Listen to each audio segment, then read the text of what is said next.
I didn't scream. I didn't cry. I didn't even look at her. I just smiled, finished my speech, and walked away.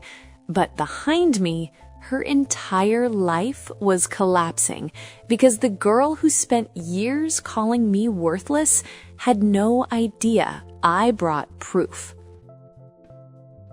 If you've ever been bullied, humiliated, or made to feel like you don't belong, then this story is going to hit hard. And trust me, this isn't just revenge. This is years of pain turned into one perfect moment of justice. So hit like, subscribe, and get ready, because this story doesn't just get intense, it gets personal. I was 7 years old the first time she made me feel small. Not just kid small, I mean invisible, less than human. It was first grade, new classroom, new faces, new energy. And her. Let's call her Aya. She walked in like she already owned the place. Confident, loud, magnetic, the kind of kid teachers immediately liked and other kids immediately followed. She told everyone she was from Ghana, talked about it like it was this magical, distant world. And honestly, I thought it was amazing. See, I grew up in Texas. Most immigrants I knew were from Mexico because I was Mexican too. So when I heard she came from somewhere so far away, I was curious, excited even. I remember leaning toward her during class and asking, softly, "Hey, what's it like living in Africa?" She looked at me, paused, then smirked. A lot better than Mexico. That moment, it didn't feel like an insult yet. It felt off, like something wasn't right. But we were kids. I told myself maybe she was just trying to sound cool, so I ignored it. Big mistake. Because over time, those little comments, they didn't stop. They sharpened. At first, it was subtle. A joke here, a weird look there, a comment just loud enough for me to hear, but quiet enough for teachers to ignore. But by second grade, she didn't care who heard. I remember the exact moment everything changed. We were sitting in class, watching a cartoon about Martin Luther King Jr. The scene showed peaceful protesters being arrested. Even at that age, I felt it. That tightness in your chest when something is just wrong. I whispered to myself, "That's not fair." And then her voice cut through the room like a knife. A beaner like you would never understand. Silence. The kind of silence that presses against your ears. Every head turned toward me. And just like that, I wasn't just a kid anymore. I was a target. If you don't know that word, it's a slur, a disgusting, degrading word used against Latin people. And hearing it in a classroom, in front of everyone, while learning about racism, it didn't just hurt, it burned. I turned to my teacher, waiting, hoping, begging silently for her to say something, anything. But she just shrugged and kept the video playing. That was the moment I learned something that would follow me for years. No one was coming to help me. I went home crying that day, the kind of crying where your chest hurts, your throat tightens, and you can't even explain why it hurts so much. I told my mom everything, every word, every laugh, every look. She was angry. I could see it in her eyes, but she tried to comfort me. "Maybe she doesn't understand yet," she said. "She's just a child. She'll learn." She didn't. Not the next day, not the next week, not the next 4 years. Because Aya didn't just insult me. She studied me. She learned what hurt, and then she used it over and over again. Beaner. Wetback. Go back to where you came from. You probably crossed the river. Each word hit harder than the last. And the worst part? I asked her to stop. Again and again and again. "Please, just stop." I remember saying it once, my voice shaking. She leaned closer, smiled, and whispered, "Make me." I went to teachers multiple times. Different classrooms, different adults. Same response. It's just kids being kids. Don't be so sensitive. Sticks and stones. That phrase, I grew to hate it because it wasn't just words. Words stay. They echo. They repeat in your head when you're alone. They change how you see yourself. And by 4th grade, things got worse. My mom had started dating someone. He drank a lot, smoked constantly. The smell clung to everything. Clothes, hair, backpack. I hated it. I couldn't escape it. And Aya, she noticed immediately. Oh my God, you stink. She would plug her nose dramatically every time I walked by, loud enough for everyone to see, everyone to laugh. Soon, it wasn't just her. It was the whole class. Rumors spread. She doesn't shower. She's dirty. She smells like smoke all the time. I started sitting alone, avoiding people, pulling my sleeves over my hands, trying to disappear. But bullies don't stop when you shrink. They push harder. And then 5th grade happened. That year, my grandfather died, and I wasn't ready for that kind of pain. He wasn't just family. He was comfort, safety, the one person who made everything feel okay. Losing him felt like the ground disappeared under me. I came to school already broken, already fragile, and for a brief moment, I thought she might show kindness. She walked up to me, soft voice, gentle tone. I heard about your grandpa. I'm sorry. I looked up. Hope flickered. Maybe, finally, maybe she changed. Then she smiled and said, It's sad he died just to get away from you. I would too if my granddaughter was that ugly. Something inside me shattered. I didn't just cry. I collapsed, right there, in front of everyone. And just like always, laughter. No consequences, no punishment, no justice. That was the moment my mom had enough. She called the school, demanded action, threatened to come in herself, and for the first time, a teacher actually stepped in.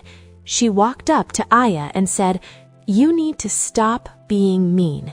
And just like that, Aya flipped the script. She burst into tears, loud, dramatic, pointing at the teacher. It's because I'm black, isn't it? Everything froze. The teacher panicked, backed off immediately, and just like that, Aya learned something powerful. She was untouchable, and from that day forward, every time someone tried to stop her, she used the same line, every single time, and it worked every single time. That's when I realized something terrifying. This wasn't going to stop, not because it couldn't, but because no one wanted it to, and I hadn't even reached the worst part yet, because what she did next didn't just hurt me, it took something from me that I never fully got back. By 6th grade, I stopped hoping things would get better, not because I wanted to, but because hope had become dangerous. Every time I thought, maybe today she'll leave me alone, it just made what came next hurt even more. So I adapted. I stayed quiet, kept my head down, avoided eye contact. I learned how to exist without being noticed. But Aya, she didn't want silence. She wanted reactions, pain, tears, proof that she had power over me. And the worst part? She was getting bored. You could see it in the way she looked at me, like I wasn't even fun to bully anymore, like she needed something bigger, something that would really break me. And unfortunately, I gave her exactly what she needed, because there was one thing I still loved, one thing she hadn't taken from me yet. Drawing. It was my escape.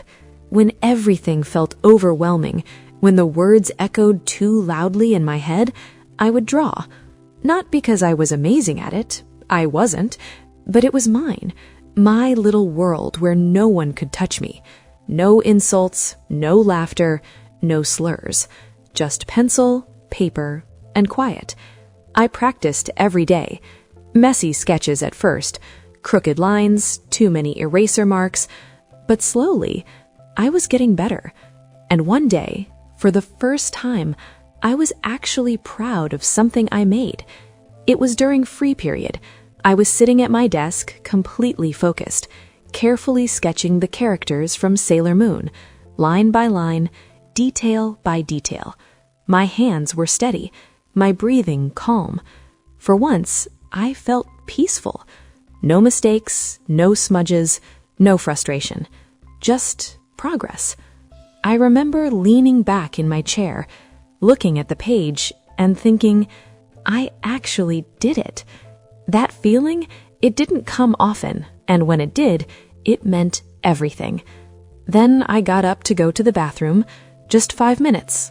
That's all it took. 5 minutes to destroy everything. When I came back, something felt off. You know that feeling when your stomach drops before your brain even understands why? My desk was wrong. The paper wasn't where I left it. It was shifted, wrinkled. And then I saw it. Black ink everywhere. Thick, aggressive lines carved across my drawing. Scratches, circles, violent streaks that didn't belong. And over it, written again and again, like a signature of hate. Beaner. Wetback. Ugly. My hands started shaking. No. No, no, no, no. I picked up the paper. My paper. My work. My safe place. Ruined. Completely ruined. And something inside me just collapsed. Tears hit the page instantly. My vision blurred. My chest tightened like I couldn't breathe. It wasn't just a drawing. It was the last thing I had. And she took that too. Slowly, I turned my head. And there she was, sitting with her friends, laughing, not hiding it, not even pretending. And in her hand, a black permanent marker. That stupid permanent marker. Something snapped. Before I even realized what I was doing, I was already walking toward her, fast. My heartbeat was pounding in my ears, my hands clenched, tears still running down my face. Why? My voice cracked the entire room. Every head turned. Again, just like second grade. Why do you hate me? I was shaking, my whole body trembling with years of anger finally spilling out. I never did anything to you. Why won't you just leave me alone? For a second, just a second, she looked surprised. Then she laughed. Actually laughed. You're crying over a stupid drawing? Her friends joined in, mocking, whispering, snickering. And that's when the teacher finally decided to act. Both of you, office, now. And for a brief moment, I thought, finally someone's going to listen. Finally, this ends. I walked into that office holding the destroyed drawing like evidence, like proof, like something that would finally make them see. The principal sat behind her desk, calm, detached, like this was just another normal day. She looked at both of us, then at me. You need to apologize. I blinked. What? Apologize to Aya for yelling. For a second, I thought I misheard. My drawing! She ruined it. She wrote slurs all over it. I held it up, my voice breaking. The principal barely glanced at it. "That doesn't give you the right to yell at a classmate." I felt something cold spread through my chest. "What about the words?" I said, louder now. "Why aren't you saying anything about that?" She sighed, leaning back in her chair. "They're just words. Just words. Sticks and stones." Something inside me went silent. Not calm, not okay, just empty. Because in that moment, everything became clear. This wasn't a misunderstanding. This wasn't kids being kids. They knew. They saw it. They just didn't care. I looked at Aya. She was smiling. Not laughing this time. Not loud. Just a quiet, satisfied smile, like she had won. And the worst part? She had. I refused to apologize. The principal called my mom. Again. My mom argued, demanded action. Again. And just like every other time, nothing happened. But something did change that day. Aya realized there were no limits, no consequences, no boundaries. She could do anything, say anything, destroy anything, and she would walk away untouched. So she escalated. And I started disappearing. I stopped drawing completely. Every time I picked up a pencil, I saw those words again, those thick black lines, that marker, that laughter. My hands would freeze, my chest would tighten, and I'd just put it down. Eventually, I stopped trying. And it wasn't just drawing. I stopped talking, stopped smiling, stopped being me. At home, my mom noticed. Of course she did. She told me later it felt like watching her daughter slowly fade away. The girl who used to laugh at everything, who ran around the house, who dreamed, created, imagined, was gone. And in her place, someone quieter, angrier, broken. I started hating everything. My reflection, my face, my features. The parts of me that connected me to my culture, to my roots, became the things I wanted to erase. "I wish I was white." I said it once, crying, and the moment those words left my mouth, my mom broke. Because that's what bullying does. It doesn't just hurt you, it rewrites you. Elementary school ended, but the damage didn't. People like to believe that when the bully disappears, the pain disappears with them. That once you're free, you just go back to normal. That's not how it works. Because even though Aya was gone, her voice stayed. In my head, in my thoughts, in the way I saw myself. Every mirror became a reminder. Every reflection a checklist of things I hated. My face, my skin, my features. All the things that connected me to who I was became the things I wanted to escape. Middle school should have been a fresh start. New building, new people, new environment. And technically, it was. No one knew me. No one called me names. No one followed me around with laughter. But inside, nothing had changed.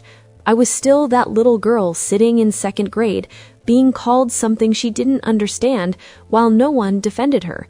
I barely spoke, avoided attention, stayed invisible, because invisibility felt safe. My mom saw it every day, and this time she didn't wait. She got me help. Therapy. At first, I hated it. Sitting in a quiet room, talking about things I didn't even fully understand yet, felt pointless. How does talking fix anything? I remember thinking. But slowly, piece by piece, something started to shift. My therapist didn't just ask what happened. She asked how it felt. What did you think when she said those things? What did you believe about yourself? And that's when I realized something terrifying. I didn't just hear her words, I believed them. Somewhere along the way, her voice had become mine. And that realization, it hurt more than anything she ever said. Because now, it wasn't just her hurting me. It was me. But therapy did something important. It gave me space to question those thoughts, to challenge them, to slowly rebuild. And I wasn't alone. My family showed up for me in a way I'll never forget. They surrounded me with stories about where we came from, who we were, what we survived. I learned about my ancestors, how they fled Spain during the Texas Revolution, how they endured, fought, survived. I learned about my indigenous roots, my connection to something older, deeper, stronger. At one point, I even visited the tribe I descended from, and for the first time, I didn't feel ashamed. I felt proud, like I was part of something meaningful, something powerful, something no one could take away from me. And slowly, very slowly, I started coming back. Not all at once, not dramatically, but piece by piece, I became myself again, stronger, more aware, still scarred, but standing. By high school, I had built something new, not confidence exactly, but resilience. And then I saw her again, Aya. Same school, same presence, but this time, I didn't engage. I avoided her, completely. Different classes, different circles, different life. And for the most part, it worked. But what I did see left me stunned, because Aya had changed. On the surface, she was a model student, popular, polished, admired. And during Black History Month, she became the center of attention, standing on stage, confident, passionate, talking about equality, acceptance, unity. Everyone deserves respect regardless of race. I remember sitting there, watching her speak, and feeling something twist inside me. Not anger, not sadness, something colder. Because I knew the truth. I knew what she said when no one was watching, what she did when no one stopped her. And yet, there she was, being praised, celebrated. It almost felt unreal, like watching a villain give a speech about kindness. But I stayed quiet, because at that point in my life, I didn't want revenge. I wanted peace. And for a long time, that's exactly what I had. Until 2021. I was packing boxes, getting ready to move into a new house with my fiancé, now my husband. Life was good, stable, happy. The past felt distant, like something I had finally left behind. Then my phone buzzed. A notification. A name I hadn't seen in years. Aya. For a split second, everything came back. That tightness in my chest, that old familiar anxiety. But this time, I didn't panic. I just stared at the screen, annoyed. What does she want now? I opened the message. She was organizing a reunion. Our old elementary school was being torn down, and she wanted everyone to come, say goodbye, celebrate memories. Memories. That word alone made my stomach turn, because that place didn't hold memories for me. It held scars. My first instinct was simple. Ignore it, delete, move on.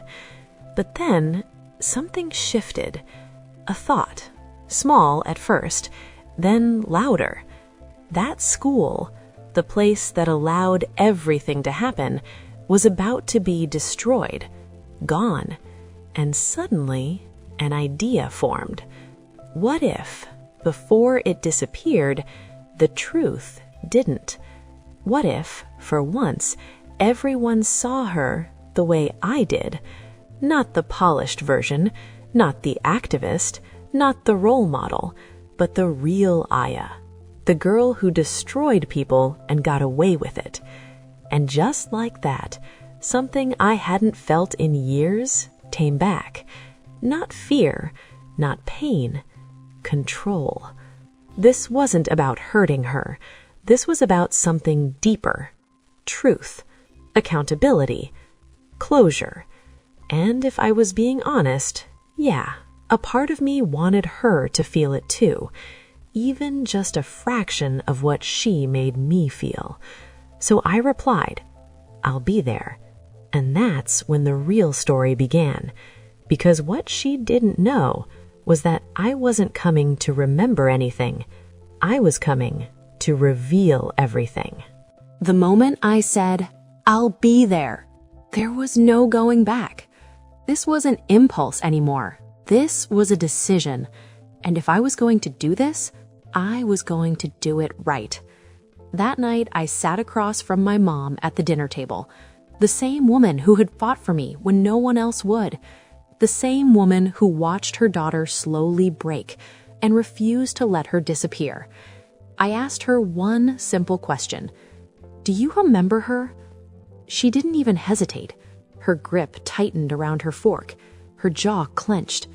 How could I forget? There was anger in her voice. Not fresh anger, the kind that never really leaves. I nodded slowly, then asked, "Do you still have everything?" She looked at me, really looked at me, and I think in that moment she understood, because she didn't ask why. She didn't ask what I was planning. She just stood up, walked to the other room, and came back with a box. Old, worn, heavy. She placed it on the table like it meant something, like it carried something. And when I opened it, it felt like stepping back in time. Notes, stacks of them, handwritten complaints, dates, details, incidents. Every time I came home crying, every time she called the school, every time they ignored her. But that wasn't all. There were folded papers, crumpled edges, faded ink, messages from Aya, actual notes she had passed me in class, covered in the same words I had tried so hard to forget. And then, at the very bottom, I found it. My drawing, the Sailor Moon sketch, still torn, still stained, still screaming with black marker hate. My hands froze. For a moment, everything came rushing back. The classroom, the laughter, the silence. I felt that same tightness in my chest, that same lump in my throat, like no time had passed at all. I almost closed the box, almost walked away. But instead, I took a deep breath and kept going.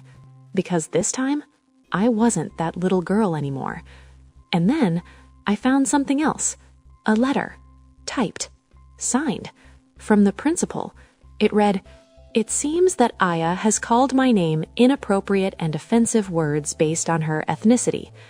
I stared at it. Proof. Not just of what she did, but of something worse. They knew. The school knew, and they did nothing. That letter changed everything. Because now, this wasn't just my story. This was evidence. And evidence doesn't get ignored. So I made copies.